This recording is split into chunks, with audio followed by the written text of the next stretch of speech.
ሐኪም ማለት በእያንዳንዱ እሳት ውስጥ ገብቶ እሳትን ማቀዝቀዝ የራሳቸውን ህመም ሳያክሙ የታመመውን ሰው ያክማሉ ተብሎ ስለማይታሰብ ተደራሽነት በአገልግሎት ነው፣ ተደራሽነት በግንባታ ነው፣ ተደራሽነት በሰው ኃይል አቅርቦት ነው፣ ተደራሽነት አገልግሎት በመንሰጠው ነው። በዚሁ በብልጽግና ዘመን አይደለም ወይ የጤና ባለሙያዎች በግፍ ሲታሰሩ የነበረው?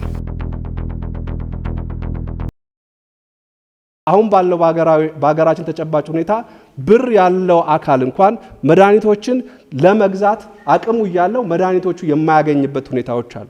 አብዛኛው የፖሊሲ ሀሳብ እየሰማን አይደለም። ዛሬ ያው የብልጽግና ላይ የጀመረውን ያፈጻጸም ጉለት ከማንሳት የዘለለ ሆስፒታል፣ ጤና ጣቢያ አካባቢዎች የግል ተቋማት ተከፍተው ህብረተሰቡ ለብዝበዛ እንዲዳረግ መንስኤ የሆኑ ተቋማት አሉ።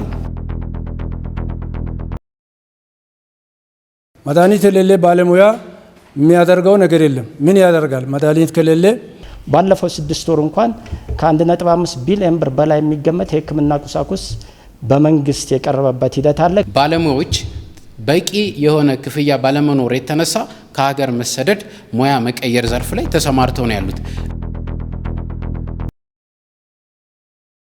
የምናተኩረው ታሞ ከመሟቀቅ አስቀድሞ መጠንቀቅ በሚል መሪ ላይ ተንተርሰን ከመታበብ አስቀድሞ መጠንቀቅ የሚባለው ብልህ ወይንም አባባል አሁን አይሰራ።